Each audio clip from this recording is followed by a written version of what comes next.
इस वीडियो हम बात करेंगे लोगरिथमिक फंक्शन के बारे में। तो सबसे पहले डेफिनेशन देख लेते हैं कि the function f x equal to log base a x where x is greater than zero, a is greater than zero और a is not equal to one.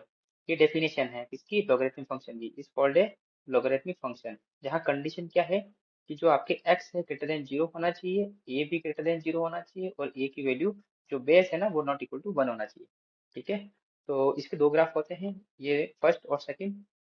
ठीक है, और अगर ए की वैल्यू जो बेस है उसकी वैल्यू अगर जीरो से वन के बीच में हो तो इस तरह का ग्राफ होता है, और अगर ए की वैल्यू ग्रेटर देन वन हो तो ये ग्राफ होता है। ये आपको दोनों ग्राफ ध्यान में होने चाहिए, डिपेंड करता है कि लॉग का बेस क्या है। ठीक है, और डोमेन की अगर हम बात करें तो ग्राफ से आपको क्लियरली नजर आ रहा है कि एक्स की कहाँ से कहाँ तक वैल्यू आ रही है, जीरो से लेके इनफाइनाइट तक, लेकिन जीरो इंक्लूड नहीं है। दोनों ग्राफ में देखो एक्स की जो वैल्यू है जीरो से इनफाइनाइट आ रही है, यानी कि डोमेन कितना हो जाएगा, जीरो टू इनफाइनाइट।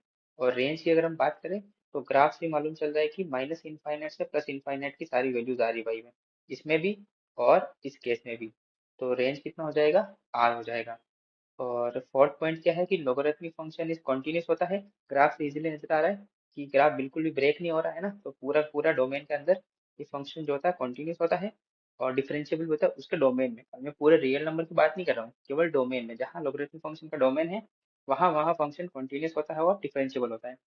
और सेम केस देखो कि अगर ए की वैल्यू ग्रेटर देन वन है तो ये इस केस में जो फंक्शन है वो इंक्रीजिंग फंक्शन है, और ए अगर जीरो से वन के बीच में है तो फंक्शन क्या हो गया, डिक्रीजिंग फंक्शन हो गया।